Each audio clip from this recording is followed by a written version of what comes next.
And a very warm welcome to One Hub Racing Season 25. This is round number 10. We're heading to the nitty-gritty part of the season, and we will be going to Mexico City, the Autodromo Hermanos Rodriguez, for the Mexico City Grand Prix. It's good to have you back here for the P1 tier, the pinnacle of One Hub Racing. I'm joined here, as per usual, by Mr. Mike Edwards. Mike, how you doing?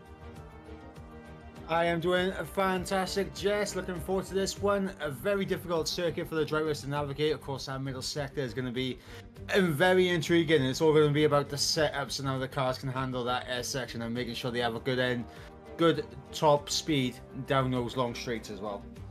Yeah, definitely. It's the compromisation of downforce or straight line speed that the drivers have to negotiate tonight, and there was quite a few topics about that going in our pre-race interviews as well, so that's going to be interesting to see. But last week we were at the Circuit of the Americas and we got our first champion crowned at One Hub Racing, and we're not really surprised that it's happened, but it's happened. Haas are officially the Constructors' Champions for Season 25, and pretty much, especially towards the last few races, Mike, they have been an unstoppable force, haven't they? Yeah, I mean, you go back to round number 5, obviously a first and fourth place finish, and since then, pretty much has been very consistent from both Tony and Casper, and that not only speaks in terms of the constructors, but also in terms of the driver standings as well, as those two are first and second. Yes, and of course Tony winning the last few races, Casper always hanging in there as well, and it's a track that pretty much suits both drivers. I was watching a bit of practice today and Tony was looking very quick, but that does mean that with the Constructors' Championship being crowned, Tony only has to worry about one championship now, which also could be crowned tonight, and we will keep you informed of the permutations courtesy of our good friend Cam. Thank you, Cam, by the way. So all Tony needs to do is, if Tony wins with fastest lap, Lukey and Axlock are eliminated. Casper must finish 9th or 10th with fastest lap, otherwise Tony wins the championship. And Casper is still in it if Tony finishes 2nd or below. And there's also other permutations with Lukey and Axelot if things were to be decided that way. Everyone else below those two drivers are eliminated from championship contention. So it's really down to the top 4 in the championship to see if anyone could stop Tony. Yeah, absolutely. And of course, it's been a rocky past couple of races for Lukey especially, and Axlock has had a bit of a topsy-turvy time in the past couple of races as well, which has allowed Tony and Casper to streak ahead in terms of the standings. But honestly, now the Constructors is wrapped up, are we going to see elbows out between the Haas teammates? That's my big question now. Yeah, I wonder, because obviously those two are just as big of a fight to play for in the Drivers' Championship more than anyone else. And, you know, of course they don't want to hit their own teammate, but they want an accolade. They want to add to their stat. Casper has got one championship to his name, but he hasn't got a top-tier championship. Tony has got a championship to his name, I believe, so he wants to add one as well. So either way, we're going to be adding history to these two drivers, and they got a really good shot of potentially, well, Tony's got a good shot of doing it tonight, but I know Casper, it needs to take some balling from Casper for it to be crowned tonight anyway, so it's more than likely going to be crowned at Silverstone, or if we're lucky, hopefully, please, Canada. Ideally, I don't want it to be decided tonight or the week after. Canada will be the best place to decide it, but you never know with this championship in P1. It is quite close between the top 2. Anything can happen. But with Lukey and Axelot, their rest of the season has got to be even more consistent than ever in order for them to stand a chance. Lukey and Axelot, they got to start picking up wins.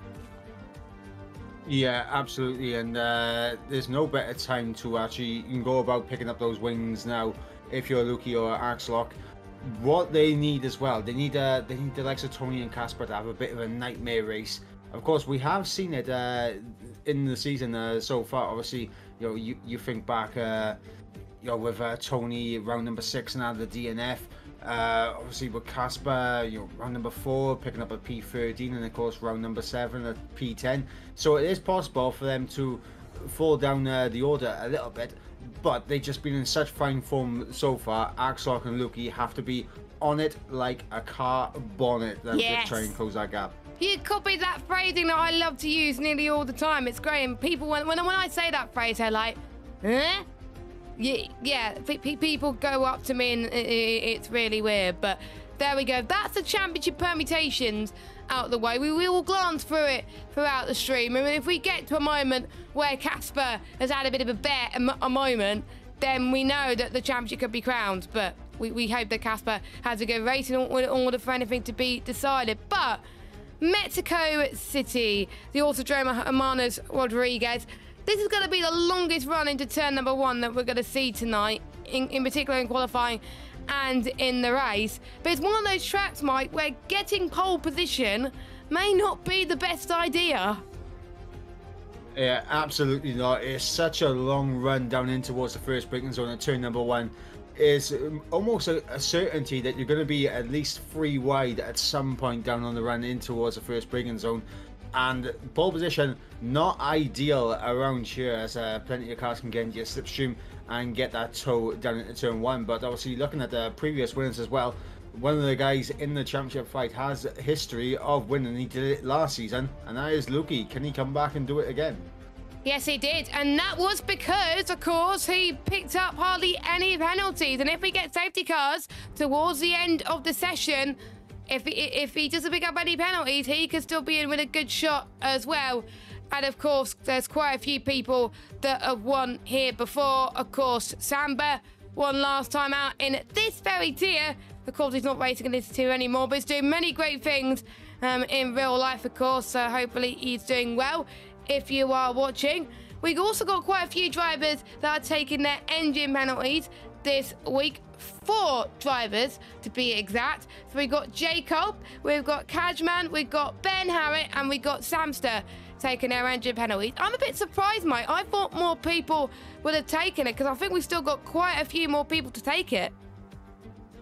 Yeah, I mean, we was looking at the places where obviously the engine penalties would be taken. Obviously, the big one that sprung to my mind was Mexico, just because of the long run down in towards turn number 1. You can get a good slipstream and make up a fair few positions. But obviously a lot of people took their engine penalties last time out in the Circuit of the Americas, and there's still a few more needing to be taken. And obviously Silverstone was your prediction for a couple of engine penalties to be taken, so maybe we'll see Silverstone for the rest of the field to take their engine penalties. I think with Silverstone you could overtake quite a lot. There's plenty of opportunities, of course, though, but we'll talk a little bit more about that towards the end of the session, because of course we just got Mexico, of course. So first Grand Prix, non-championship round, was back in 1962. Ricardo Rodriguez was just 19. He was in Ferrari, and his presence in the event was enough to fill the grandstands, but unfortunately he crashed at the ferocious Paratada corner and died as a result. Paratada corners towards the final corner, of course. And then towards 2015 it was decided that, of course, Mexico City was born, and then a new deal was announced to secure the future of the event to at least 2022. So it's been on the calendar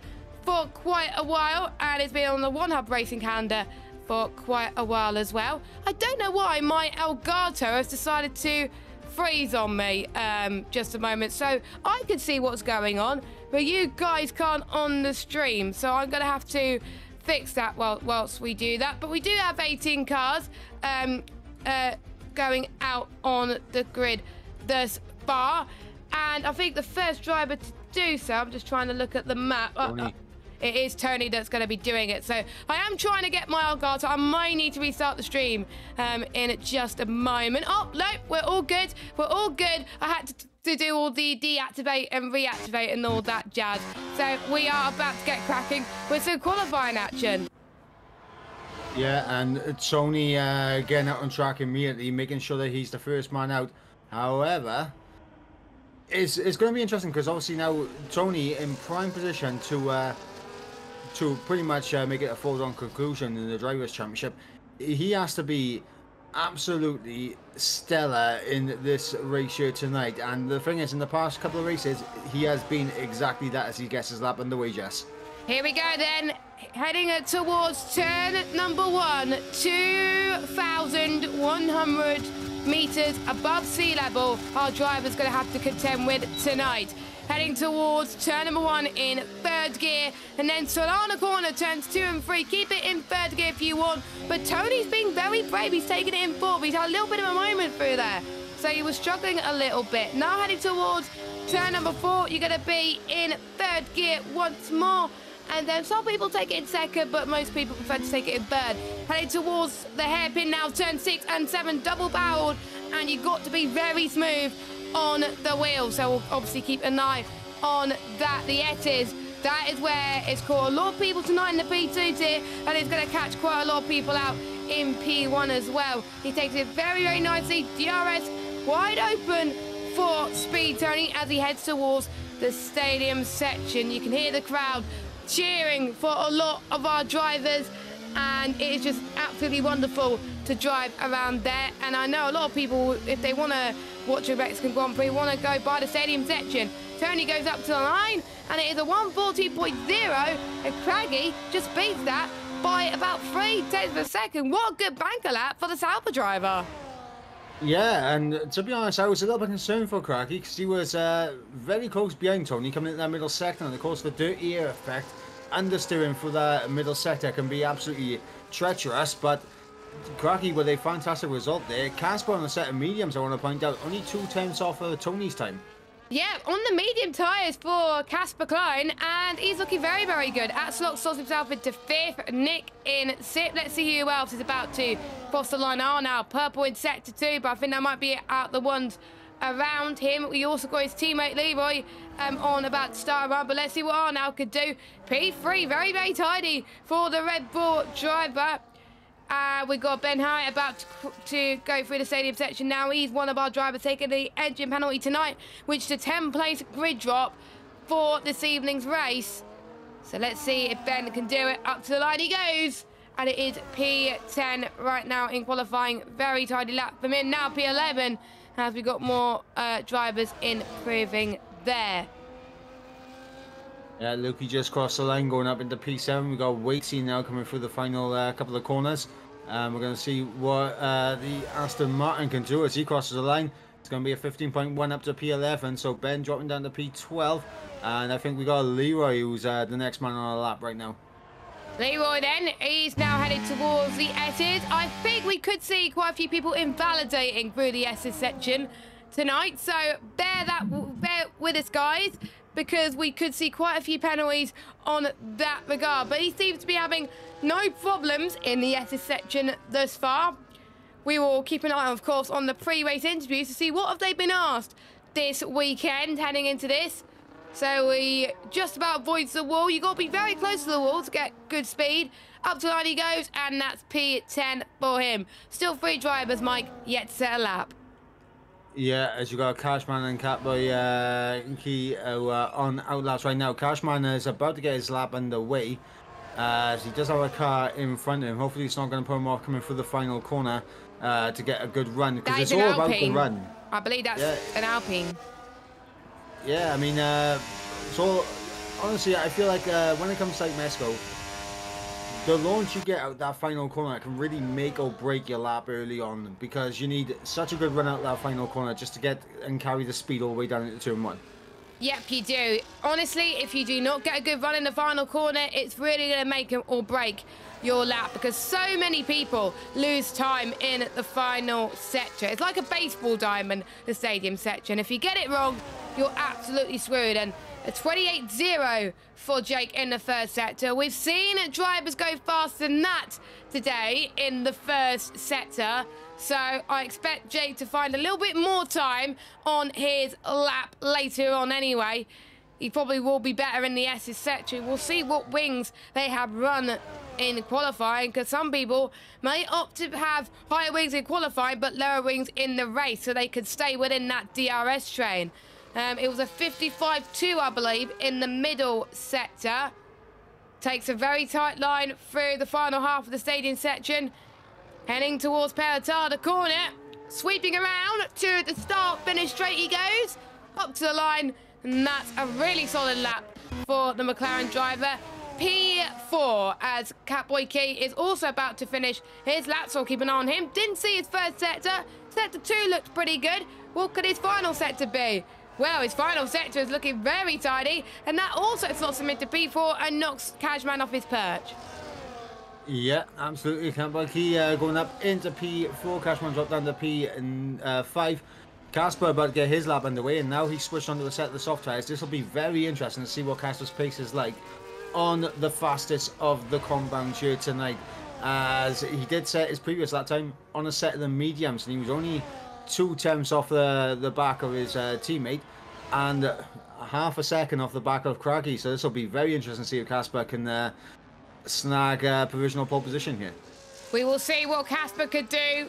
Of course, it still looked very tidy, his lap time, even on the medium, so I would expect for to be a Haas 1-2 at some point, because I know Turney's on a lap as well. But Craggy has got, it's really set a high benchmark here. I was not expecting him to get this early on. So we got the likes of, I think, Tony heading towards the final. Oh, he's invalid. Tony has invalid his run. So I think he's going to go again. Nobody's going to dive into the pits. Craggy has invalidated as well. So let's just keep an eye on Casper then, because his main rivals have invalidated. So this could be a good time for him to get to the 113s. Exit into the stadium section now. We've got one of the Mercedes about to finish his run as well. I believe that is Nick, because Malvin can't make it tonight. Here he comes then. I didn't see what his set time was like, so I was keeping an eye on Tony and Craggy. Up to the line he goes, and that is P2. Not that far off Craggy. That's very impressive from Casper. Yeah, and all that was in the final sector, Jess. He was only a 10th up in the middle sector split, and he found the rest of it in the final sector. So good improvement there from Casper, and he'll know that there's a bit more opportunity to make some more time up in the middle sector, because he did get a little bit of a slide on through sector 1 and 2, so he'll definitely know that there's more time out there. So keep an eye on Casper, and keep an eye on Casper trying to close that gap down in the Drivers' Championship. Lukey comes across the line then in P6, 1:14.077, a few thousandths quicker, well, slower than Catboy Key in P5. So pretty much everyone in the 1:14 zeros from P3 all the way down to P7, and that's going to be an interesting fight between these lot. Samsa didn't get a good run towards the final corner, so that might have costed him time, but that still slots him into P10. Not too shabby. I thought this would be like PSGL when all this is close, but no, this is not PSGL. This is One Hub Racing. Nick's just invalidated, but he's going to dive it into the pits, and with it being a lobby restart after this as well, there will be plenty of opportunities for a lot of drivers to get 4 runs in. It is possible to do so, but they've got to go really, really fast indeed. Bearish just started his run. He's going towards the middle sector. Very nice through the S's. Very tidy from him. We'll see what he set to split comes up very soon as well. As one of the McLarens moved out of the way. I believe it was Cashman who's on his out lap. Final sector he comes then, and Waity is hoping for a great result tonight. He admitted himself earlier that he didn't have enough time to put in the practice, so he's just going to go out there for a little bit of fun. Here comes Waity up to the line, and that is P13 for the Aston Martin driver. Berry is now on a run next. Yeah, Berra coming up to the middle sector split. Half a second improvement from Berra in that middle sector. He comes into the stadium section now.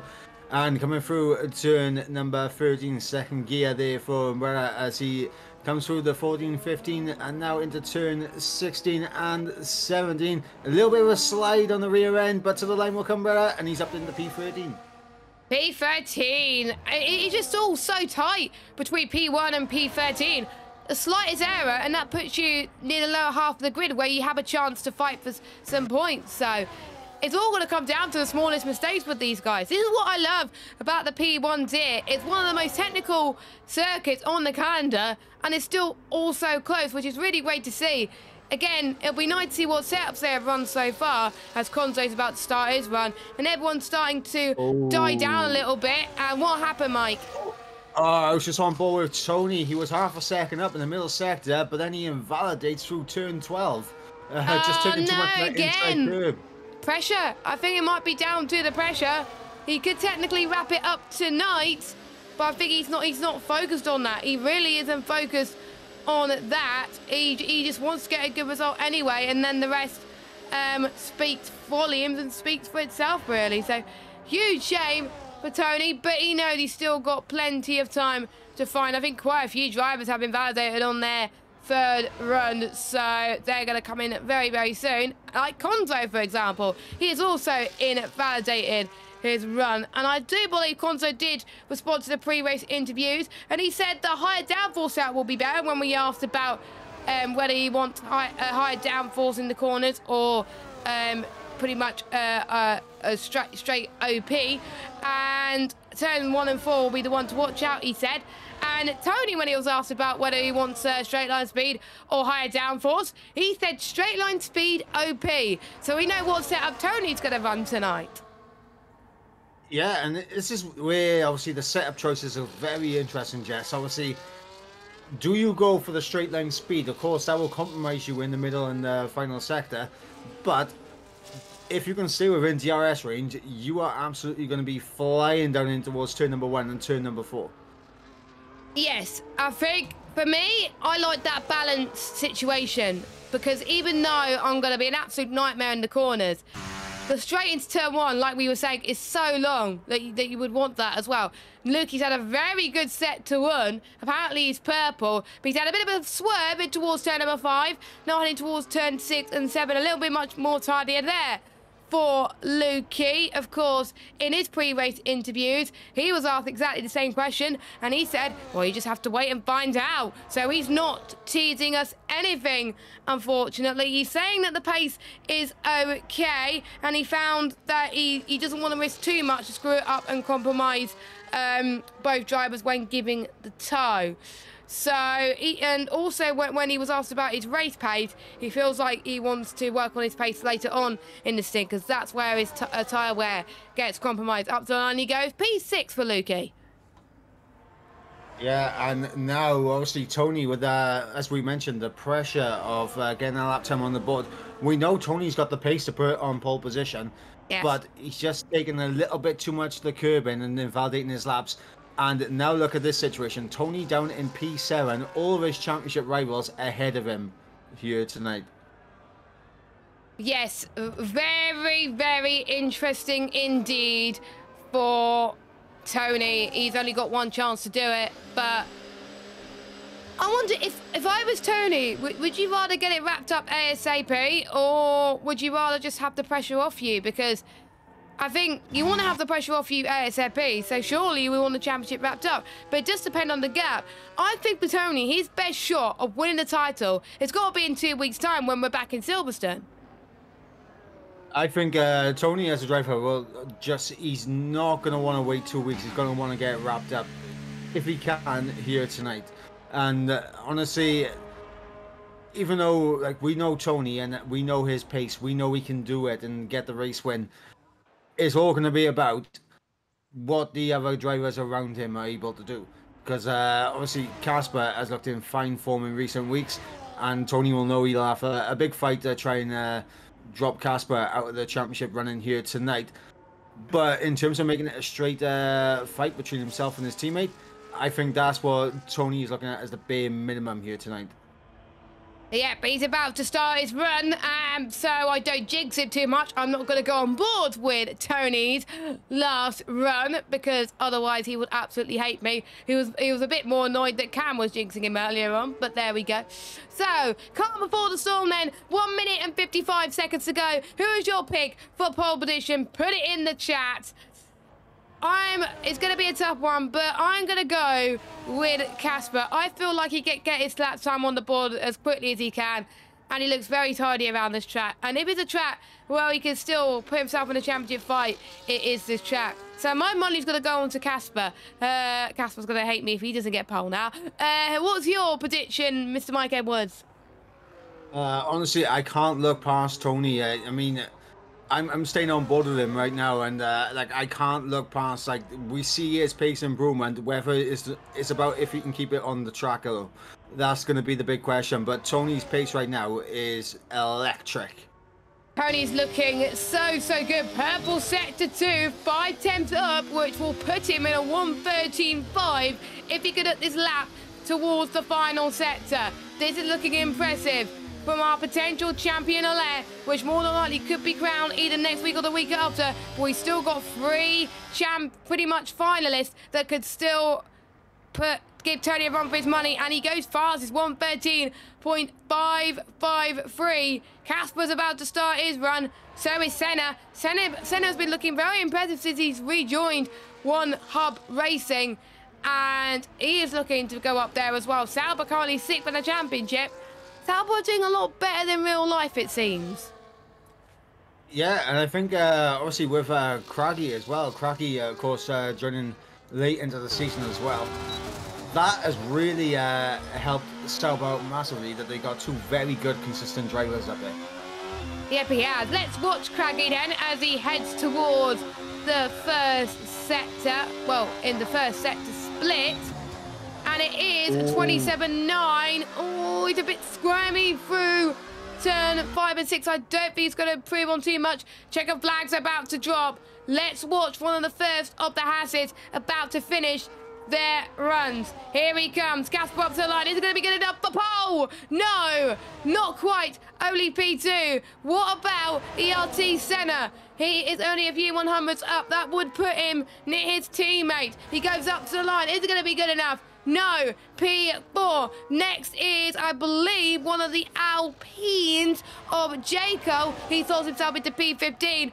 Tony, let's see what he could do. He goes into the pit lane. Craggy has invalidated his run. So the answer is he going to get pole? No, because he invalidated. Slog an attempt up in the middle sector. He only can find enough time for P5. Then we got one of the Red Bulls. Arnold has gone into the pit lane. Catboy Key is up next. He goes up to the line now as well as one of the Ferraris. Catboy Key, 4th place. Very decent from him. Next is one of the Aston Martins and then another one of the Red Bulls. What could Lukey do? He could only manage 8th spot. Cashman goes up to the line. He can't improve. That is it then. And Tony is on pole position by less than 1/10 of a second. Wow. Yeah, and honestly, you could see that 0.5 was coming for Tony. It was just about whether or not he could keep it on track coming through into the final sector, where it was so easy for him just to take it too much of the inside curb or get too much onto the outside curb on the exit of turn 12. But Tony, again, showing his pace, showing why he's leading the Drivers' Championship, and showing why he has accumulated so many race wins so far this season. He's pretty much got the most wins out of pretty much all 60 drivers this season. I think Lawrence being another one of those drivers in P2 as well. We could get it wrapped up next time out as well. So keep an eye on that. But 68,000 separating P1 and P2. Shame it's not 69, but there we go. So we've got Tony, Casper, Craggy, Catboy Keys, Senna, Axelot, Entity, Lukey, Cashman, and Arnold separated by less than 5/10 per second. Then we've got Jacob, Nick, Barrett, Leroy, Samster, Konzo, Waitsy, and Ben Harriet rounding up your grid. Ben Harriet, of course, will be starting at the back anyway because he's got his engine penalty, as does a lot of our drivers. So, what a qualifying then. Mexico is always an unknown for qualifying, but they delivered.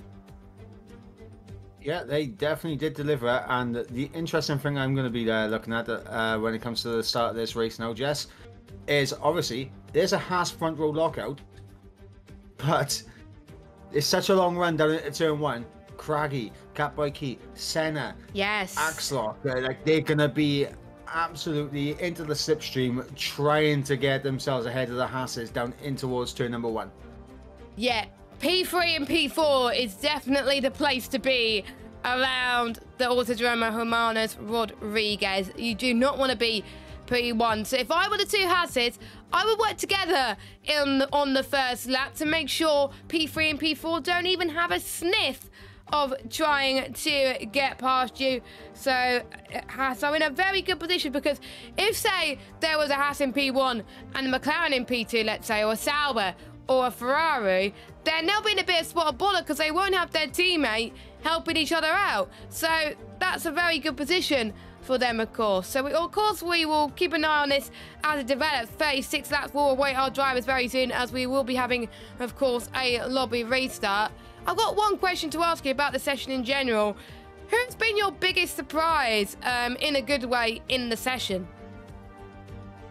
In terms of just in the session, actually, just in terms of over the past couple of weeks as well, Entity has been a big shock for me over the past couple of weeks. He's really come on leaps and rounds in the latter stages of this season, and obviously you look at the start of the season, a P9 round 1, P14, P11, P9 in the sprint race at Baku, and followed by a DNF, a P8 round number 5, and then obviously round number 6, P12 in the sprint to a P4, a P3 round 7. Then he had a bit of a shaky round 8, and of course last time out a P7 in the sprint and P8 in the race. Honestly, Entity, I think, has really come on leaps and bounds so far this season. And bearing in mind, Mike, Entity wasn't in the tier at the start. At pre-season, he was P2 tier, he dominated, and me, Nick, and Lukey were like, Entity's too quick. He should be in the P1 tier. And after seeing his really good pace in P1 so far this season, and him being a really good surprise, it shows that we made the right decision. And we thought he was going to struggle, but no, he seemed to be matching up near the top guys as well. And imagine what he's going to be like next season. So we could be potentially a championship contender next season, as it will be the second season on the game cycle. More people will be used to the game. There will be quite a few closer gaps as well in the P1 tier.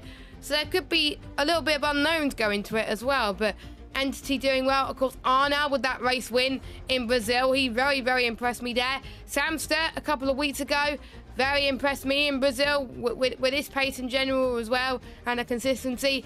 And I have to say Lukey as well, generally with that consistency all season, in the first half at least.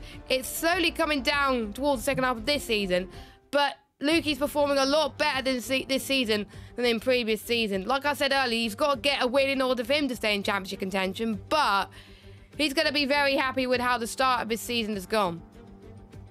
Yeah, absolutely. And like obviously not only Lukey, but also for the likes of Axlock as well, stepping up from P2 last season to P1 this season. Obviously looking at some of the other drivers, I think Waitsy has done pretty decent over the course of the season. Obviously Catboy Key came in very late, and he's shown brilliant pace since coming back. And Senna as well being another one. That's Colin's good surprise. There's a lot of very good drives from a lot of drivers out there, and honestly I don't think anyone can walk away from the season with their heads down on the ground, because they've all done fantastically so far this season. They've all done fantastically, and they've shown why they deserve to be here. Few drivers yet to make their mark just yet, but still plenty of rounds to pretty much make their mark. We got Mexico this week. We got a break week because, of course, Brazil, real life. Everyone will be wanting to watch Brazil. And then the week after that, we've got Silverstone. And then after that, we've got Canada to round off the season. 2 really good tracks. So make sure you stay tuned in for the rest of the season, because it's going to be absolutely epic. And the drivers are definitely going to be putting on a show. I could tell you that, with 36 laps awaiting our drivers this evening, anything can happen. Let's look at our rivalries for this week and who was called to our rivalries section. And no one in P1 responded, so we'll not go to the rivalries section. Craggy was called to the booth in the driver's press conference, and he was asked, last time out you got your first ever podium at One Hub with 3rd place. Firstly, congratulations. Secondly, do you think you could continue that momentum and speed into Mexico and challenge the drivers at the front again? And he said, yeah, I got the hang of this league, how this league played out now after the first 2 races, so I hope to be up on the podium consistently from now on. Craggy has been the one that's very impressing me. He got driver of the day last week as well, so I'm liking his expectations. And the key word that he mentioned, consistency, that is going to be very key for Craggy for the last few races. Yeah, and of course, Craggy will definitely be looking at the final couple of races and as a bit of a springboard for next season if he decides to return, which we hope that he does, of course. And it's going to be incredibly interesting to see how Craggy is going to play a part in this drivers' championship battle, because he has the pace to cause a few issues for the likes of Casper, for the likes of Tony, for the likes of Axlock and Lukey. So even though Craggy's not in it, he has a hand to play in the championship. Yes, because that is going to be the interesting part, because yeah, he may not be in a championship fight, but there's fast drivers in between the likes of Casper, Tony, Lukey and Axelot that could spoil the party and could take away points from them. Just like in real life, the Ferraris could take points off Lando Norris and Max Verstappen, and then they could be back into this as well.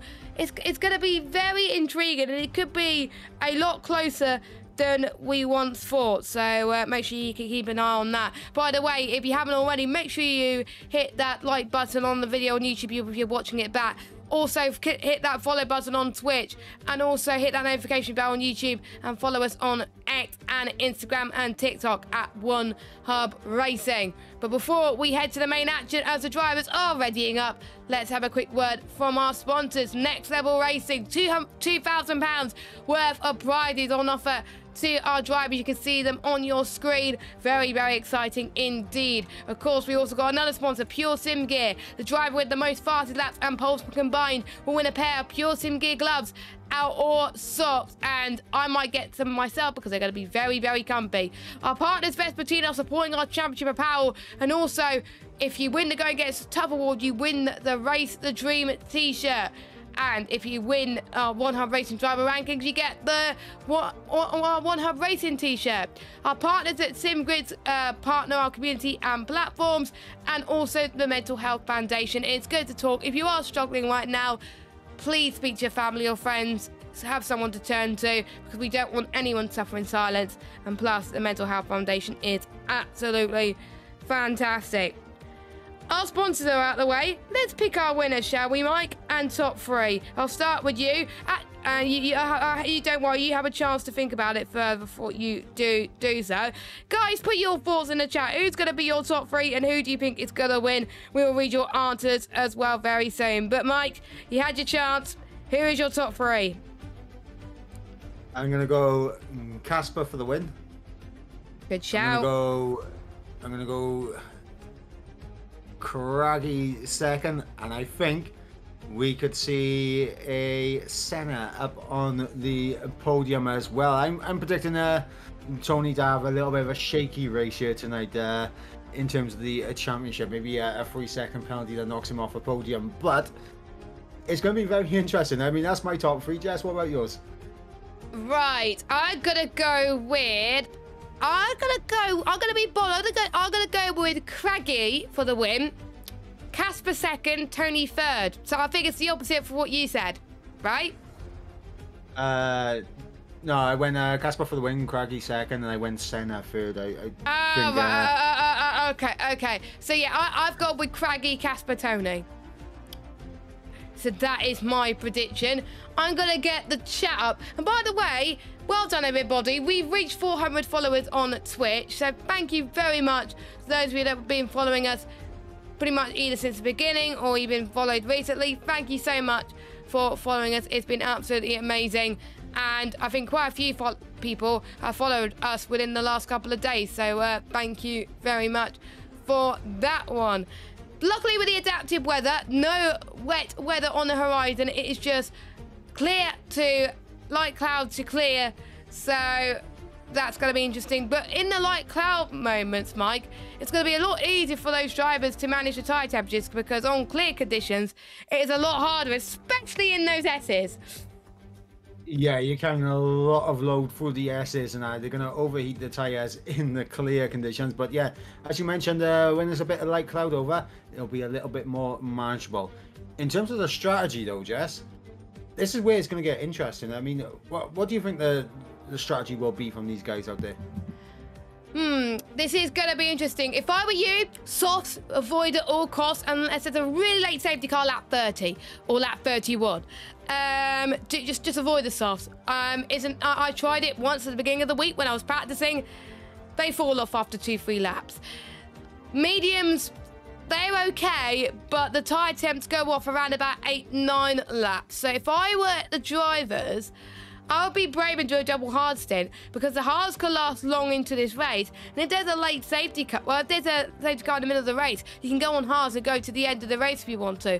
But I won't be surprised if we'll see quite a few drivers put on a set of softs just to be brave and just to prove us wrong. So if I was any of the P1 drivers, I would do what I did in P2 tonight and do medium, hard, hard. We could see medium, medium, hard, or medium, hard, medium, or we could see soft, medium, medium, or soft, medium, hard. This is going to be interesting today. And looking at the strategy, quite a few drivers have gone for the soft tyres. A few drivers I'm quite shocked to see go on to the soft tyres. But there we go. Let's get your tyre strategies on the screen. So our top three, Tony, Casper and Craggy, they're on the mediums. It gives us a chance to go through the grid because the engine penalties have been applied now. Kieran in fourth is on the hards.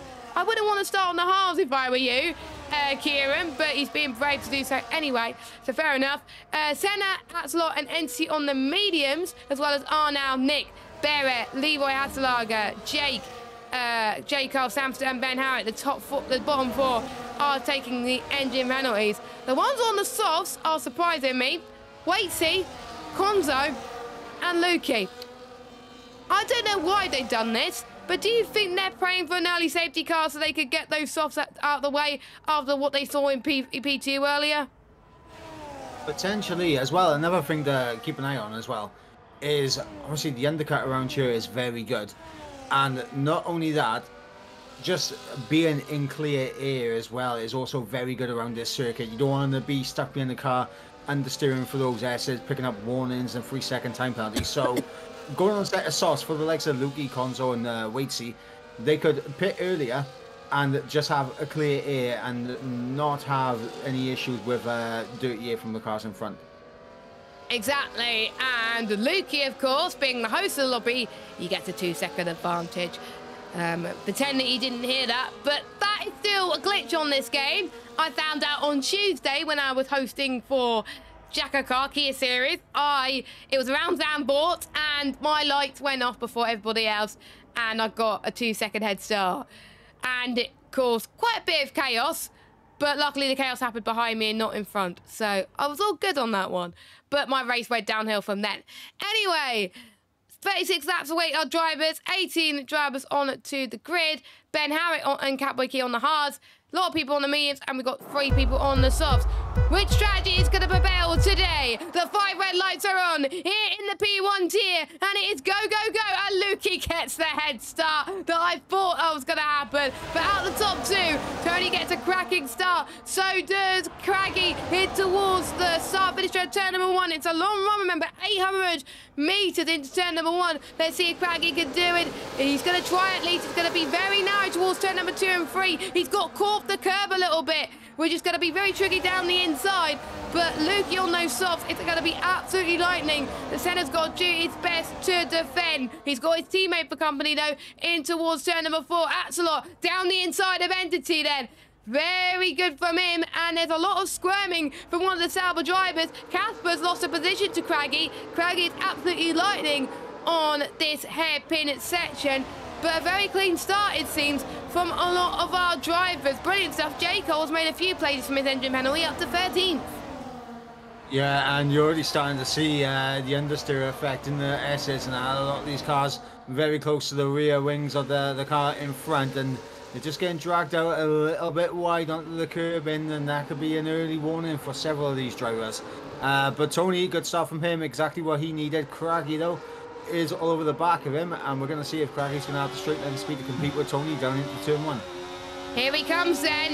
DRS, of course, will not be enabled properly till sector 3 because there's only 2 detection points, and the detection point in towards the stadium section covers the start finish right here and then heading towards turn number 3 and 4. And of course, the DRS enable sign is in during the start finish straight. So the first detection point will be the middle of the sector 2 in the S section. So that will be Craggy's first opportunity to go for the move in towards the very tricky S section where we could see quite a few penalties so far. We've got some moves in the background. We've got Jacob versus Leroy, and we've got one of the Ferraris trying to go around the outside as well. Nick for company to Samster, and Nick have battled many a times in One Hub Racing history.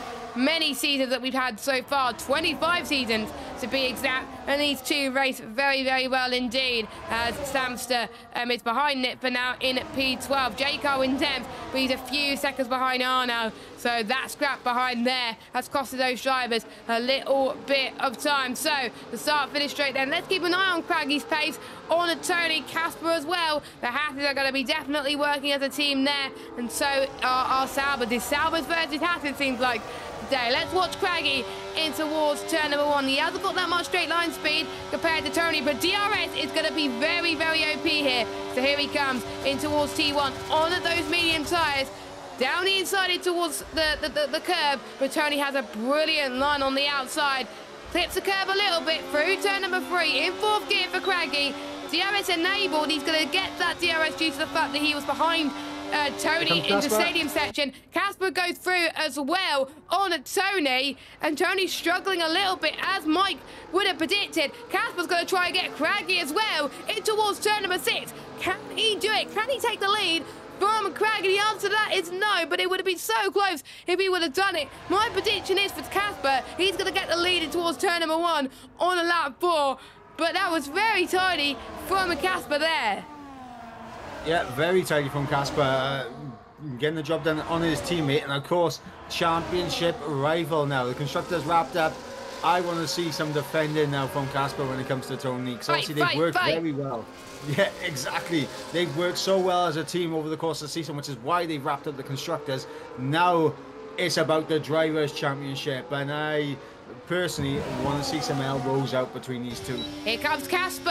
He's going to use his ERS. He hasn't got a lot to use because the ERS deployment does not last for very long because you hardly have much battery. Here comes Tony to the inside of Craggy, but to no avail. Casper takes the lead of the Mexican Grand Prix. And Craggy's losing a bit of time, so that's going to allow Tony to gain a bit of straight line speed. Craggy won't have any DRS. Tony will, on the other hand, here will be a Haas 1-2 heading towards turn number 4 and 5. They come then. Very nice from Tony. So we got a Haas 1-2, Sauber 3-4. We got Axlog in 5th. Entity doing very well in 6th. Lukey dropping down to 7th. So I'm thinking that those soft tyres from the Lukey, Conzo and Waity are starting to wear off, unfortunately, because they're dropping off like flies compared to the ones on the medium tyres, Mike. Yeah, and this will be where Lukey will probably be looking at the possibility of that early stop, just to make sure he gets some clear air and a nice undercut on these guys, because that is going to be heartbreaking for Lukey if he drops out of the DRS range, which he's very close to at this moment in the time. Yep, very close, and especially around this track, if it's a very short lap, you do not want to be out the DRS, and he has read our mind very clearly that we just said that the tyres are going to drop off, and he has. So he's coming to the pit lane. I would expect him to go onto the medium tyres and then go onto a set of the hard. Nope, he's doing the opposite.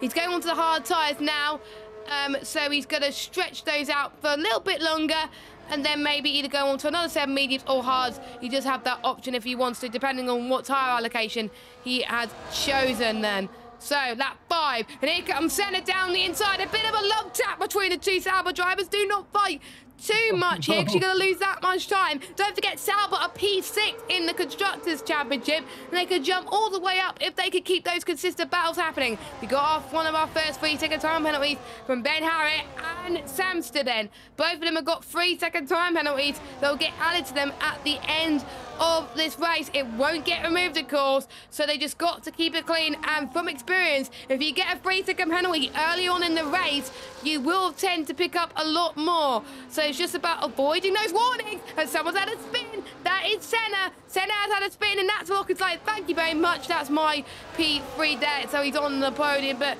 Senna just got a bit too early on the throttle as Tony's dropped down to 6th.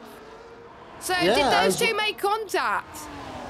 potentially Tony down to 6th now, and obviously he's got Entity and Senna battling in front of him. They're side by side in towards turn number 1. Entity on the inside, Senna around the outside. Is he going to be able to make this work around the outside? He's out the inside for turn number 2, and they'll turn to the outside for turn number 3, but no job done there for Senna. Here's Tony. Tony's going to try and go for the move. No, he's not going to. He's going to play it safe, which is fair enough. But these drivers got to bear in mind, it's a very long race, 36 laps. Don't go by very quickly. So if they make a mistake now, luckily it's a 2-stop race, mandatory 2-stop. So they have quite a bit of time just to get their head set right again. If they make a mistake, they're like, right, that's happened. Let's focus now on what I'm going to do in the future. Because if you focus on what's just happened, it's going to keep letting you down throughout the entirety of the race. And sometimes I need to walk the walk sometimes, because I sometimes don't do that. But these drivers have got to do that right now. And I've just been informed by an insider that in the chat, that we do have Tony getting some damage. And that is why he is struggling out there. So Tony will probably pit very, very soon. And yes, he does come into the pit lane. So that is a shame. And I think Colin could tell from what we could see on the screen. So that was why. So thank you very much, Colin. But we got Craggy then, who's been challenged by Axelot, and Axelot goes down into turn 2. No, turn 1 and 2.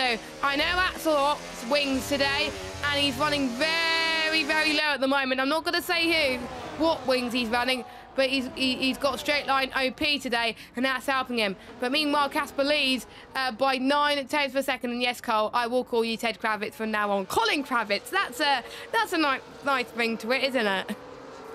Yeah, Colin Kravitz in the chat now, keeping an eye on things on track. We love that from Colin Kravitz. But Casper, 1.1 clear of the rest of the field, so he's out of DRS range. I have a feeling though that with Craggy though in that DRS range of Axelot, if he can get the move down on Axelot down into turn 1, he'll be within DRS range of Casper. Yes, Casper is in an advantage now because Axelot isn't able to close in on Casper, so Casper does have the overall pace, and with Tony struggling, this could bring Casper closing up to Tony in the championship, which means the championship could be decided in Canada, and they'll be very more likely to do so, which is good for us in the commentary box. But here we go then, the yellow flag, and we do have a spin. We do have Tony 3-second penalty. Tony 3-second penalty, but I think it was Leroy that's had a bit of a moment in the S's, but yeah, Tony, our first driver to pick up a penalty. That's one of the drivers I was not expecting to pick a penalty. Jacob down the inside of Nick, by the way, up to 8. These two drivers have been fighting a lot of the season as well, and it's nice to see that those two drivers are keeping it clean. Nick's going to try and return the favour, but like I was saying earlier, he's had no DRS, so that's not going to help him one bit. But Jake down the inside towards turn number 4, but he decided enough's enough. He's not going to go for it there. There's not enough space, so he's backing off. I'll tell you what, Jess, one driver to keep an eye on right now is that man in P7, Kieran, Catboy Key. He's on a set of the hard tyres, and as you mentioned, as we're coming to that point now where the mediums start to overheat, is now Kieran's time to shine.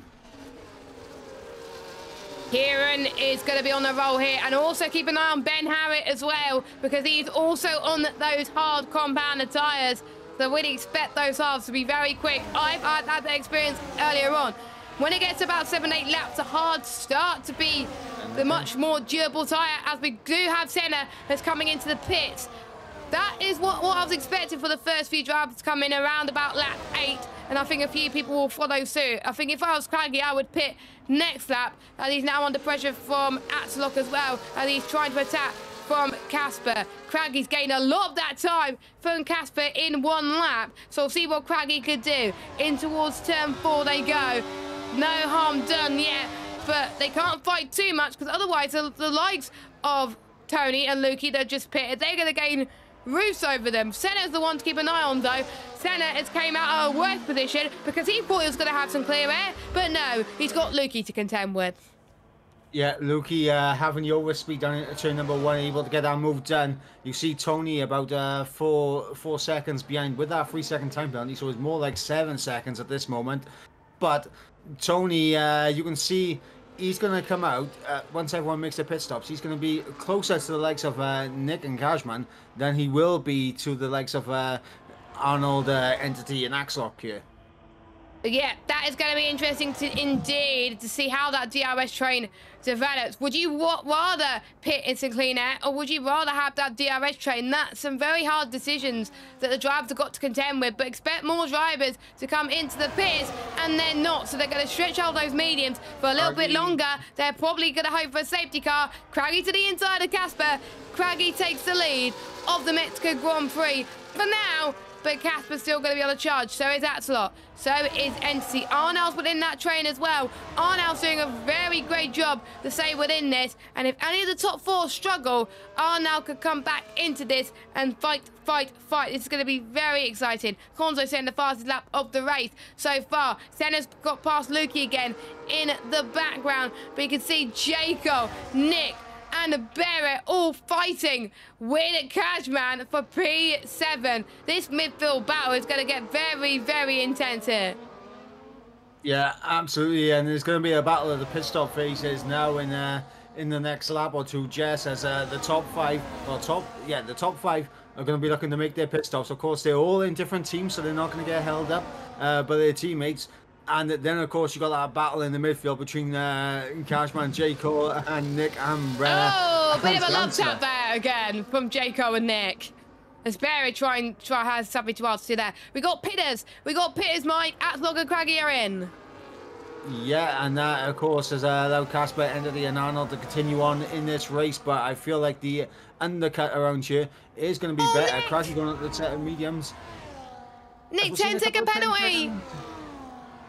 A heartbreak for Nick as Craggy is going to come out.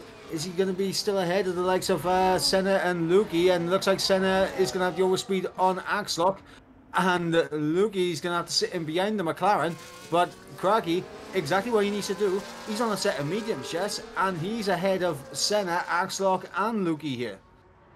Yes, I do believe he started on the mediums, and there is a rule in real life Formula 1 and on the game that you have to use at least one different tyre compound. So he's either going to have to go into the softs at the end, which is highly unlikely, or the hard. So he's not going to be on those mediums, Mike, for very, very long. Whereas everyone else will probably go onto the mediums at the end or do a double hard stint. So Craggy's going to hope that everybody else goes on the hards at the end of this race instead of the mediums, because otherwise he's going to be in a spot of bother. But for now, Craggy's going to try and increase that gap and do what he needs to do to make sure nobody can have a sniff on him. Have we got more pairs? Casper's in, Entity's in, Arnell's in. That promotes Kieran to the race lead on track.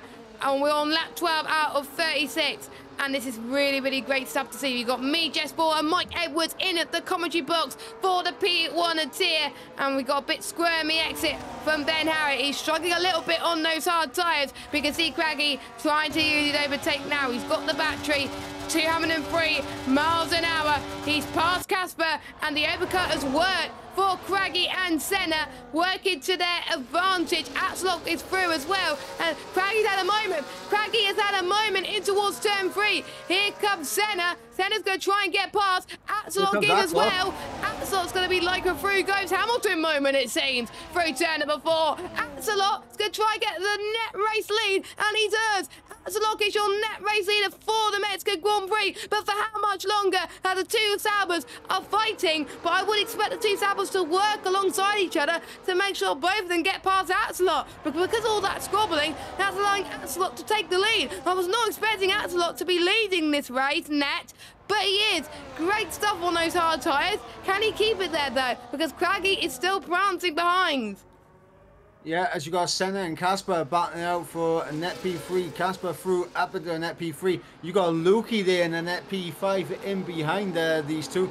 And all this battling has allowed Tony to get onto the back of this train once again. Yeah, so Tony is back in it. This is exciting. So Tony's not out of the woods yet. Tony could just sense that he could still get a victory if anybody else struggles. And speaking of Tony, he's going to try and go for the move on Entity in towards T1. And don't forget, we got a few people that have not pitted yet. Oh, wait a minute, we got a battle for the lead again. Craggy versus Axelot. Craggy round the outside in towards turn 3. He does it with ease at the moment. But through goes Casper. Casper's going to try and do a double overtake on the pair of them in towards turn 4. Can he do it? No, he can't. But at least he's got Axelot. He does a dive bomb on Craggy in towards turn 6. Can he take the lead just like we saw Axelot do a lap ago? Yes, he does. Casper is your net race leader now. The lead changes hands for another lap in a row. We saw Craggy the lap before. We saw Axelot last lap. And now it's Casper. Who's next? Senna? Potentially. And another person that has got themselves into this train now. Loki's in this train as well. Arnold. I was going to say Arnold in the train now as well. As obviously with Nick again, 10-second time penalty. J. Cole has come out down in P13. Arnold is right in this train and is absolutely flying right now. He's on the back of Tony. Tony's on the back of Entity. We could be seeing a double overtake from Tony down in towards turn 1 because Lukey's not too far in front either. Oh, this is great. And by the way, if you're missing this great opportunity to watch it live, if you're watching it post-back, because it's absolutely incredible. Entity goes down the inside of Lukey, by the way, up into 7th place. But we still got fights in the background as well. Craggy has another opportunity to try and get past the likes of Casper, but he's not going to right now. I'm absolutely loving it. I'm keeping an eye on batteries as well. Senna has hardly used any. He's using none into the heavy braking zones, which is really, really good for him. That's what I would do. Tony has done exactly the same. So he's on around about 62%. Entity is doing the same. I think that's what most people are doing. And speaking of Senna, by the way, he's got a 3-second penalty. And so is Craggy. So we're seeing a lot of 3-second time penalties now. And I think he's just going to, I think it's a question of when most of these drivers get a penalty. Kieran, by the way, eventually comes into the pit lane. So that will promote Casper into the lead. As Casper said, the purple middle sector. And he almost got a squirm in the stadium section. I'm absolutely loving this, Mike. This is one of the races of the season. Yeah, absolutely. And it looks like Kieran's going to come out in that gap between Arnold and Nick. And he's going to be on fresh medium compounder tyres. And he's going to have clear air to push into. And honestly, Senna trying to make a move on Axlock and on Cracky around the outside at turn number 1. Senna unable to get the job done on his teammate, but he does get the move done on Axlock here. Oh, this is absolutely incredible between these two. It's a fight between the Salvers and Axelot, and we got Tony in this as well. I think Tony is doing the right thing just to play this back seat in a way as well, because he doesn't want to get involved in the scrap and he doesn't want to get front wing damage again. So he's probably liking that the front guys are squabbling because he can still have a fight to get some really crucial points. So Casper is going to do all he can to make sure no one else has a sniff, but he has no penalties. We'll keep an eye on warnings as it progresses, and I'm sure Mike will as well, because I can't because I'm streaming. But surely a lot of people will be on one warning right now. And if you're on no warnings, how? Because I at least got one warning today. Final lap, but there we go. At least I got one warning. As they head towards the stadium section once again, a lovely helicopter shot, by the way, for our drivers. Everyone, I believe, has made one pit stop, and they will have to complete another one before the end of this race. Axelot, his opportunity to pounce now. He is the prancing horse. He's on the attack on the Sauber pairing. So is Tony as well. Tony wants well, he wants a part in this for sure, but he wants to be as high on the grid as he can. He doesn't want to be in the likes of P5 and P6 right now. He wants to be winning this race, and he's going to catch up to this train. Craggy takes the lead, by the way, from Casper, as we just saw that. There's just a lot going on, but yeah, Craggy takes the lead. Honestly, that was such a big break for Tony right there, because it looked like Axlock had the better run on the exit to try and get the move back on Tony, but Senna had his nose on the inside of Axlock, so Axlock couldn't put the power down without making contact with Senna. So that kind of saved Tony right there and has helped him hold on to P3 in this race. Axlock, though, he's still within pouncing distance right here as Lukey picks up a 3-second time penalty. Lukey has got a 3-second time penalty, so another one of our top runners then to do so, which will allow the ones who got no penalties to be like, hey, I could get a podium or even win this race. And there's a few drivers that can't afford to get penalties. This is attempt number 3 then for Casper. I can't count how many attempts he's got, but I think Casper's going to breeze past Craggy into the lead, and it's going to be like this for a while. Watch out for a few laps time, because that's when Casper's going to pull the trigger and increase the gap to Craggy when his medium tyres start to give up the ghost. Senna down the inside of Entity, but Senna goes off the road, and he's going to get the position back. And here comes Arnold as well. Wow, Arnold's taking advantage of both of them. You know what? You keep squabbling, I try and go for the move. I'm gutted that we didn't get all the overtake. So to be honest, Arnold, if you're watching, make sure you put it on and submit the clip channel on Discord, and we could put it on the TikTok. That would be lovely, because that move, that final part of the move at least, was absolutely fantastic. Don't count Arnold for a podium, Mike. No, absolutely not. And right now, I mean, Casper and Craggy are just holding on to that DRS range to Axlock in behind. And of course, you got Tony, and now you got Arnold in the mix as well. And both Arnold and Tony, similar levels of ERS. Axlock just a little bit lower by about 10%. It's gonna get very, very tasty here now, Jess. I'm liking this. I'm really doing this. Final half of the race is going to get absolutely intense. So make sure you stay watching for all of it. Don't worry, we will finish in time ahead of the real-life Mexican Grand Prix. But don't get a coffee. Do not get a drink. Do not get something to eat just yet. Wait until the end of this race, because this is going to be absolutely epic. Senna down the inside of Catboy Key, by the way. It's up into 7th place. And they're still going to go side by side here as well. Who's going to get the better run? Is it going to be Kieran, or is it going to be Senna? Senna's going to have another lunge through turn number 4, and now towards turn 5 and 6 coming up as well, as they're trying to make sure they manage their tyres, because we do know from experience that hard tyres can last so long in this race, so they can afford to push on those mediums compared to the ones who are still on those medium compounded tyres. Let's keep an eye on stops, by the way. Everyone has done one. No one has done a second stop yet, so everyone has got to complete at least one more. So that is going to be interesting indeed. It's going to be hard to pick driver of the day. Everyone, I would say, in the top 8 is driving absolutely incredible as well. It's just about who's going to pick up the less penalties at this stage as well, as we head towards the halfway mark of this race. Yeah, absolutely. As we probably will see the lead change once again, as Casper with DRS should be able to get the job done on Craggy. Axlock, though, might be just a little bit too far off the back of Tony to get the move done.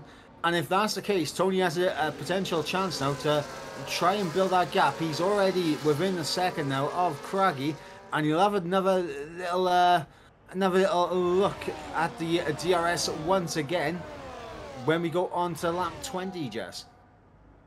Can't believe this race has gone so fast already. I know I said earlier, oh my God, it will go very slowly for our drivers. It goes very quickly for us in the commentary box, and I do not want it to end. I'm so gutted that we got a break week next week, but I know a lot of you will not want to miss the Brazilian Grand Prix in real life. But I'm so gutted that these guys have got a week's break, because we're just getting started in the P1 tier. Samster is going to try and go for a move that we don't necessarily saw coming. If I were you, do not go for a move there, but these two are proving us wrong. Samster on the defensive, and he was struggling a little bit on the edges. You do not want to be behind this close in the S's, because the dirty air is going to cost you. It's going to be an absolute nightmare. I had that experience in the P2 tier, and it was awful. But in the clear air, the S's section was absolutely beautiful. As they head toward the stadium section now, but the midfield drivers are also giving us the run for their money too. Arnold on Axelot then. Here he comes with a DRS, but Casper is still controlling the pace right now in P1. Craggy, I think I can start to see, Mike, that those tyres are going, because I don't think he's going to go for it here. Yeah, I think Craggy's tyres are starting to go. Obviously, Tony's tyres 5 laps older than Casper, 4 laps older than Axlock. You can see that he's definitely on the more worn tyres. You got Kieran that is closing in on those mediums. Remember, they're 5 laps old. They got a few more laps left in them. As Arnold gets a big snap of oversteer on the exit of turn number 5, and that has compromised him a little bit. And obviously, you got Entity just in the back as well, like, you know, just holding on to this train. And this train right now, Jess, is not ideal if you are the man in P2 and the man in P3 in terms of Craggy and Tony, because that 3-second time penalty that the both of them have is going to come back and haunt the pair of them. And what happens if there's a safety car? That's going to hurt everybody with time penalties. So everyone with a time penalty is just like, please, please, don't have a safety car, and Craggy is getting the jump early, which is to be expected because those mediums were going off like a cliff and you didn't want to be losing that much time. So he's going to be the benchmark then. Onto those hard compounded tyres until the end of the race. That is his 2 stops, done and dusted. So what will the other people do? Kieran has got to be thinking about pitting very soon as well because he is in this train and he's going to lose quite a lot of time to Craggy and that DRS train. Arnold is going to try and go for the move on Axelot then. He's going to try for attempt 1 now, maybe? No, but he's not. He's going to be within that train, but he wants that clear air as quickly as he possibly can. Meanwhile, in front, Casper leads, but he's pretty much breaking free of Tony. He's got that 1 second window perfectly. Tony's got no DRS, and that's going to cost him because he's got Axelot really chasing him down. Axelot and Tony do not like each other, and this is going to show here tonight as well. Hopefully, they can race very clearly like they usually do. It is Axelot's time to shine now, and Tony's time to shine. Axelot needs to attack like crazy. Tony needs to defend like crazy. I can't wait. And this is great. The setups are going to be very crucial, Jess, because Tony, as you mentioned, high top-end speed, and that's exactly what he needs right now to try and close back in. But in fact, he dives into the pits. Tony's in. Tony's in. I'm surprised. So he's gone for the harder tyre allocation then, it looks like. So I'll keep an eye on that. But we're going to keep an eye on this battle because if I miss this one, I'm probably going to regret myself. Free wide in towards turn number 1. My, oh my, as Catboy Key gets past Axelot and Arnold in towards second place on the road. But will it stay there as Axelot has had a bit of a moment, a bit of a squirm? He's lost 2 places in the space of a couple of corners. What a shame for Axelot. But for Kieran, that was absolutely incredible. Yeah, and I just want to point out as well, Craggy, he did make the undercut on Tony, but I don't know if he got any issues on his outlap or maybe just struggling to warm up the tyres. Tony, though, has made the overcut work. He has. Tony is ahead of Craggy. This could be very exciting indeed because Tony does not want to lose on any points, but Tony's in a spot of bother. He's got some traffic. He's got some traffic, but he breezes past Samster like no tomorrow. Just before the exit, amazing stuff. And he's got to do it by a lot more cars than just Samster now. So he's got to do exactly the same. But he's got to keep an eye on to see if people pit. And speaking of pitters, Arnold's in. I think he's also going to go on to accept the hard tyres like Tony and Craggy. So, Arnold. Oh, mediums for Arnold. I don't think that could get to the end personally, but Arnold's going to prove us wrong here, and I like it. Yeah, I like the little switch in the strategy right now. Obviously, a lot of the guys maybe thinking stretch out the hards an extra couple of laps, jump on a set of mediums and be on the fastest tyre to the end of the race. And obviously, you got some that are risking going in now, getting the undercut, going on a set of the hards, and just being consistent with your lap times. And right now, Tony, 20 seconds off the back of Casper, 18 seconds off the back of Catboy Key. I will keep an eye on the pit lane loss around here as Cashman down the inside of Barrett in towards P7 then as well. But Tony does not want to get involved in this battle, I can tell you that, because otherwise he could be in a spot of bottom. We know how these guys like to race. Craggy wants to get past as well. And, oh, there was almost a bit of contact there. That was very, very tight from Craggy there. This is going to be very exciting, so watch this space, ladies and gentlemen. If I was Casper, I would think about pitting very soon, because otherwise you're just going to be stuck in this train for like a very long time. And Catboy Key and Axelot is coming in to the pit lane. Kieran, as you would expect, because those mediums were starting to give up the ghost.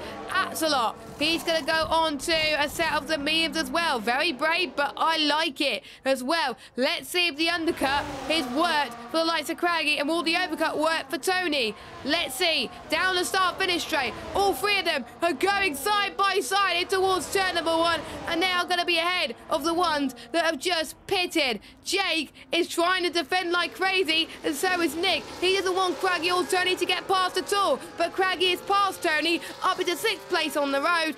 But a net lead of this race so far, but we don't know how much penalties could come into effect, so anything can happen there. Yeah, and I think this this train right here, obviously the guys are yet to make their pit stop. So you see Nick and Craggy there banging wheels as Craggy almost turns completely in on Tony there coming through turn 6. And Tony and Craggy have lost a decent amount of time trying to go through this as Craggy loses the back end. Tony tapping the rear of the Sauber ahead.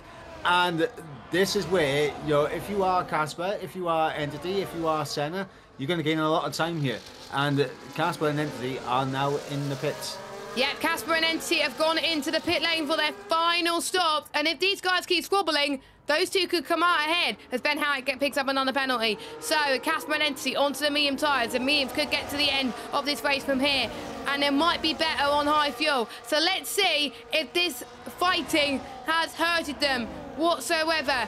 It hasn't hurted as much because, well, Tony's in third, but Casper just about holds on to the lead. But Tony bites back. It's a lot closer than we thought. It is, as Tony, he is in the race lead, but he has that 3-second time penalty. Casper's on fresh medium tyres now. And obviously, as the fuel depletes in their cars, those mediums are going to work even better for Casper now, because he's going to be able to take more out of those tyres in the corners. He's going to be able to have a better line of speed through all these corners now on the grippier tyres with less fuel on board. Yeah, the lower the fuel, the better the tyres will be in these conditions. So that's why the mediums will be better now than towards the end or the beginning of the race, I should say. So this is going to be interesting indeed. Senna's still yet to pit, so is Barrett, and so is Waitsy. And I think Ben Howard is still yet to do his second stop as well. Everyone else has done the 2-stop strategy. Some of them has worked more than others. For some of them, they're probably going to try and go for the fastest lap in or outside the top 10. Barrett comes into the pit lane. Barrett has done a pretty decent race from his standards, I have to say. So great job from Barrett so far as Casper goes for attempt number 2 on Tony. I mean, this is where we're starting to see them fighting now instead of working together. And this is what I'm liking to see right now with the constructors out of the picture. They're now fighting for themselves.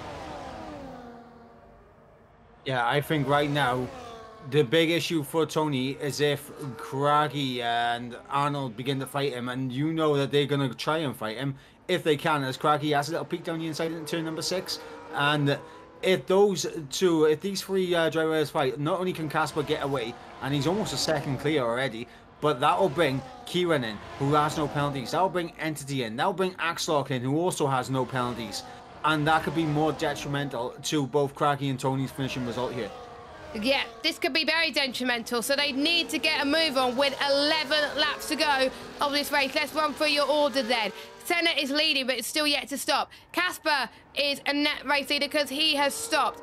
Then it's Tony, then it's Craggy, Arnold, Kieran, Entity, as Craggy's had a moment in the final corner.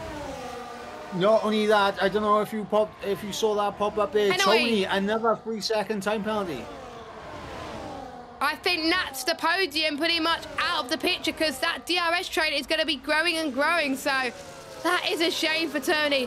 If there's a safety car, he is screwed. So for him, he's praying to the gods that there's no safety car. But at the moment, it is all good for Tony. But that's put Arnold in a P2 position.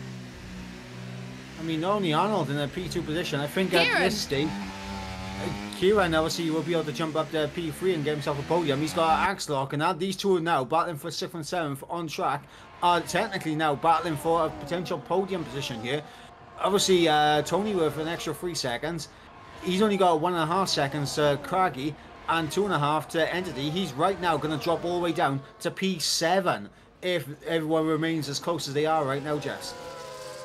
Yes, I mean, yeah, he's going to drop massively, and that's gonna flip the championship on his head. It's gonna close the gap to I literally forgot to go through the championship earlier on, and I feel so bad for not doing so, but that's because there was so much going on in the qualifying session. But let me just get it up on my screen. But whilst I do that, we got Arnold, by the way, trying to fight with Tony as well. So Tony looking like the pressure is getting to him a little bit, which is a bit of a shame. But Arnold is loving his pace right now, and he's going to try and fight with Casper for the win of this race. Arnold thinks that the win in Brazil is not enough. He wants win number 2 in One Hub Racing. Yeah, and Arnold right now potentially is Tony's best friend and best chance of making sure Casper does not gain massively on him. Right now, Entity, now in clear A in P4, he's got about a 2-second gap to, Tony in front of him. And on those mediums, he's going to be closing up, and he's going to be bringing Craggy and Catboy Key and Axlock along for the ride. So, ladies and gentlemen, it's going to get very, very tricky for Tony, and he needs Arnold to put Casper under pressure here now. Ladies and gentlemen, please grab your popcorn, because it's going to be very spicy indeed. And I'm very annoyed that the McDonald's that are nearby me is not accepting deliveries tonight, so I'm going to have to think of other ways to cook my food. Anyway, we are on lap 29 of 36, and I think Arnold's just going to wait for a few more laps to do anything about it. Kieran, by the way, has just passed Craggy. He is losing positions left, right and centre, which can be very frustrating for him, but very good for Williams in the Constructors' battle, remember.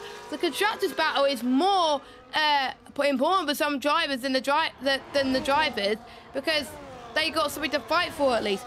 Williams, by the way, are 4th in the Constructors. If they could keep this up with Aston Martin not having a decent race, they could jump Aston Martin quite a bit. Yeah, I mean, wait till all the way down in P14. You got Lukey down in P9. Fortunately for Lukey, that penalty is not going to affect him massively, because he will still be ahead of J. Cole for the time being. But if he can try and get himself up in the P8, as Axlock with a 3-second time penalty, and that's Axlock's potential podium out the window. It is out the window now. Yeah, that was his first penalty, I believe, as well. Yeah, I mean, obviously, as it currently stands, he is still within that 3-second, the 6-second penalty of Tony, but he needs Entity to start closing in this gap, and Entity can't get close enough because of the DRS, as Craggy into the pit lane retires from the race. Oh no, that is absolutely gutting. You do not want to give up like that, but that's allowing Arnold, Casper and Tony just to fight for the win here on track. Arnold takes the lead from Casper. Didn't really see much going on there from my side cameras. I do apologise, but Craggy has left the session.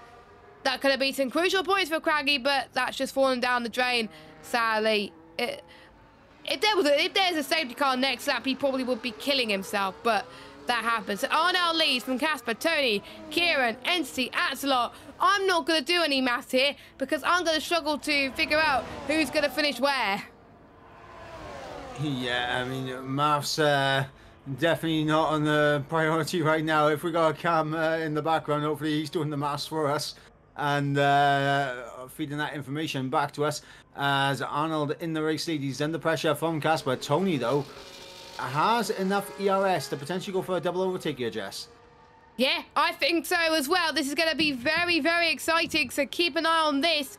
This is a lot of ERS that these drivers are going to be trying to save right now.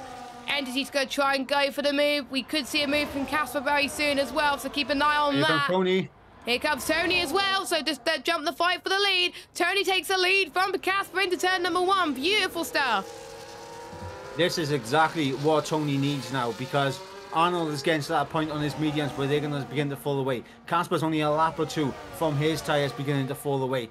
Tony on those hards will get to the end comfortably, and this is important, because if he's able to build that gap to 3 seconds and take the race win...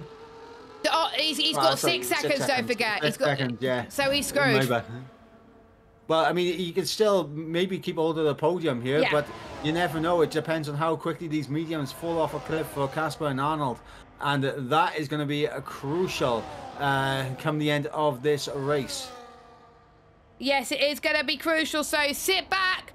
Who's going to win? Well, we'll find out in 5 laps' time in Mexico City, and this could change the course of the championship. I will tell you the driver's standings. So Tony, after last week, is on 150 points. Casper in second on 126. The gap between these two drivers is 24 points. The gap could come down quite a bit due to Tony's 6 seconds time penalties. So Tony's got to get a move on and pass Casper, well, defend from Casper ASAP. But here comes Arnold. He's going to try and get the pair of them, but to no avail. Casper leads. Yep, Casper in the lead, Arnold second, Tony back down to P3. And I think the Williams pairing trying to work together to try and close that gap down as best as possible. and try to get themselves up into a P3, P4 finish. They got Axlock in behind, and a nice little gap back to Senna, who's in a bit of no man's land. Lukey in a bit of no man's land as well. Cashman has just got through on J. Cole, but J. Cole, lovely little exit out of turn 3, and he's got the run with DRS to try and get this position back. Remember, J. Cole, no penalty, so if there is a safety car that comes out, J. Cole is going to gain massively here. J. Cole is not doing too bad. I've seen it with Larkin around Mexico as well, where we gained quite massively. Shame Larkin's not racing anymore, but whatever the Alpines do, they just tend to hardly pick any penalties, whether it's J. Cole or Larkin. So it's going to come back to help them a little bit today. Shame it's no safety car, because if there was a safety car, then he would have been on the podium. But he's going to try and do it right now. Arnold and Casper are going to be switching positions for the lead, but they're going to be fighting with a few laps to go. And we know these two are fighting before in other leagues such as Jacko Car, and they fight very well. So I'm excited to see this battle develop within the last few laps. Yeah, and obviously for Tony's sake, he's hoping that they're not going to battle too fiercely. While he is currently going to lose a place to Kieran in behind, Tony does not want to lose any more than that. And if these two battle in front of him, they go side by side, slow each other up, that's going to bring Entity, Axlock into the equation to jump Tony, and Tony could end up down in P6. Yes, we want Tony's drop down too much, but we want this championship fight to be close enough. But it's just a shame because I predicted Tony to do well. So Tony, it's my fault, and I owe you one. I owe you one or something. Later on as well, but anything could happen in these final few laps of this race. There could be some squabbles from some drivers. You never know, because see people higher up the field climb up and get the podium. We have to wait and see. We are about to start lap 34 out of 36. It is Arnold that leads. Samster picks up a 3-second time penalty. Can you just check warnings for me, please, quickly, whilst I cover this battle, as Casper takes the lead from Arnold once again. Yep, so Casper with one warning to his name. So he can afford to get another warning then if he wants to. Yeah, Arnold has 2 warnings, but I think one of them might be a contact. So I'm just quickly confirming that in the race director. Okay. Well, Steve, check that. Oh, sorry, no. Arnold with 2 track limit warnings. Oh, so Arnold cannot afford to exceed track limits once more. If he does, that will allow Tony back into contention. Actually, no, because Tony's got 6 seconds. Never mind. Tony has picked up a 7th warning, so he's 2 away from another time penalty. Tony, just don't exceed track limits too much. We don't want you to lose that many points. Entity on 4 warnings, as we got Kieran here, and Kieran is, I believe, on 2 warnings to his name, so he's on the edge of it as well. And I'm gonna have a look at Axlock real quick, and Axlock, obviously he has his penalty, and he has an invalid lap time, which I'm assuming would be for another track limit warning. Yeah, I think so as well. As Kondo, as you just said, that has picked up 1. I think Casper's playing it absolutely smart here on this penultimate lap. I think Casper has let Arnold through, thinking that Casper could have DRS both times on the final lap. That is very smart from Casper. I still think Casper could win this race, but Arnold does not want to let this slip. Arnold's probably thinking to himself, uh-oh, maybe I shouldn't have done this. I'm not going to get the toe. Or maybe he wants the toe heading towards this part of the lap here. So maybe Casper want to go for the move here. It is really hard to judge. Casper's through on Arnold. Oh, it's DRS chicken. It is DRS chicken from Arnold. He knows. He can sense victory here. Yeah, I know, but look at this gap going back to Catboy Key now. Kieran could get 3rd. Kieran could get 3rd in the race. And look at Tony. Tony's going to try and help his teammate, it looks like. Here comes Tony trying to do the double overtake. This is the final lap of this race. And my excitement levels have turned up to an 11 here. Tony takes the lead away from Casper and Arnold. And that's going to hurt Arnold to pretty much fruition right now. But Arnold is hungry for the race win. Here comes Arnold. He's going to get the DRS on Tony in towards turn number 4 now. Tony's going to try and stretch the gap for as long as he possibly can. We've also got Axelot trying to chase down Catboy Key, but that's not going to make much of a difference here. Through in towards turn 6 and 7. This is going to be nail-biting stuff. It's the S's section where it's going to be nail-biting for all these 3 drivers. We do have a yellow flag in the background. I believe that was one of the Alpine drivers has had a bit of a mare. Unfortunately, that was Ben Harriet. Ooh. As Casper takes P2. Casper takes P2. I just saw that. Arnold actually backed off and gave Casper P2. Championship. I wonder if it was for championship contention. I wonder if that's going to happen. But anyway, Tony takes the win on track. But Casper takes another win here at One Hub Racing. Arnold in P2. Kieran takes the podium. And Tony somehow takes 4th. So Tony has not lost too much in the championship fight. And NC in 5th and Axlock in 6th.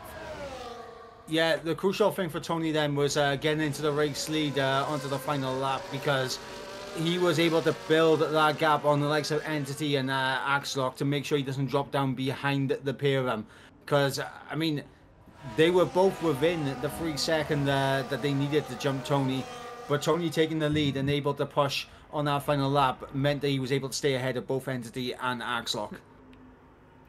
Yes, I think that was very smart from Tony, and he did a great job for that. We will get to pick our driver of the day very soon, but we would like to hear your thoughts in the chat on how you thought that race went as well. That was absolutely crazy. We're just waiting for Waity and Ben Harriet to cross the line. Waity first and then Ben. A race, or what could have been for those two. But Nick does get the final point. And those two cross the line. There they go. What a race, Mike Edwards. Absolutely, and it was such a good race, and my controller has absolutely is decided to completely go on me. So is it out of battery? It is out of battery. Right at the end of the race. Well, luckily I'm charging mine, because otherwise mine would have run out of battery tonight. So I'm currently charging mine as we speak. So here we go then. Brilliant result for Casper, Arnold and Kieran. And pretty much race of the season so far. I do recommend all the P1 drivers to watch his back, because it was great to cover in the commentary box. So we'll have to wait and see there. So here are your results then. Casper wins from Arnold in 2nd, Kieran in 3rd, Tony 4th, Entity 5th, Axelot 6th, Senna in 7th, J. Cole 8th, Luke in 9th, Cashman in 10th. And we got Konzo. Nip your final point scorers. I want to see who gets the fastest lap outside the top 10. We know Casper got it inside the top 10. Fastest lap outside the top 10 belongs to Waity, so he does get a point. Good on him. So we've got Bear, Samson, Waity, Ben Harriet.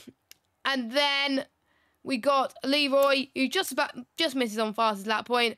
And Craggy, your only retirement. Mike, I've just seen something in the chat that Colin has pointed out. Not going to say it on stream, but the results could be thrown back into contention here. And we could see not 1, but 2 drivers in trouble. But we hope not. We hope it's something different. It might have just been us misinterpreting it a little bit. But we'll have to wait and see on that one. But we're not going to say too much on stream. Yeah, not great. If you are looking at that, I mean, I think for Tony, he'll definitely be looking at that, as for sure. I'm almost certain he'll be watching the stream and be like, hang on, has this happened? But we will see anyway. But driver of the day, Mike. I know quite a lot of us have got food to eat before the Grand Prix. We've got to make this short and snappy. Mike, who's your driver of the day and what would you like to ask him? My driver of the day is going to go to Casper.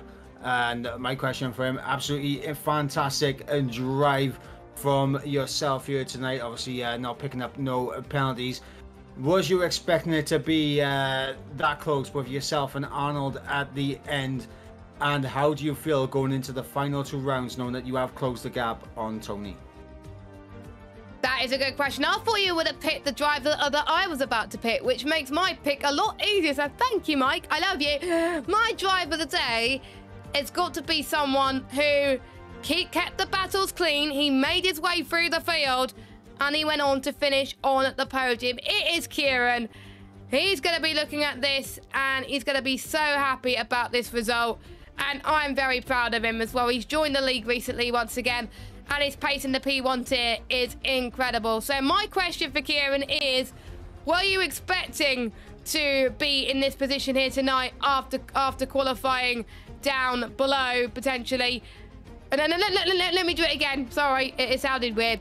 Were you expected to get a podium tonight after all the battles you were in? Because that was absolutely incredible from you. Well done. So that is it then for Mexico tonight. No race next week, Mike, because we got a break week, because I don't want anyone missing on Brazil. So no race next week. They will get to reset ahead of Silverstone in a few weeks' time. If Mexico was exciting, I'm expecting Silverstone to be even more exciting. The home of British motorsport, it always delivers in one hub racing, doesn't it? Yeah, it absolutely does. And it's a track that all the drivers know incredibly well. And with that, is going to come a lot of high octane action from them all, and that is for sure. Yeah, so make sure you watch it. It will be on the 10th of November, so in 2 weeks' time. And you can also enjoy the P2 action that happened earlier on as well. That was quite cool to watch indeed. But before we go, a big thank you to all our sponsors. Next Level Racing, Pure Sim Gear, Vespertine, SimGrid, and Mental Health Foundation. We're going to let you guys enjoy the action in real life starting in about 25 minutes time. The Brazilian, not the Brazilian Grand Prix, that's next week. The Mexican Grand Prix, I wonder if they're going to have some scraps, just like this one. I hope so, but the DRS is shortened, so I'm not entirely sure. I've been Jess Ball, he's been Mike Edwards. We'll see you in 2 weeks' time for the British Grand Prix. Take care, bye-bye.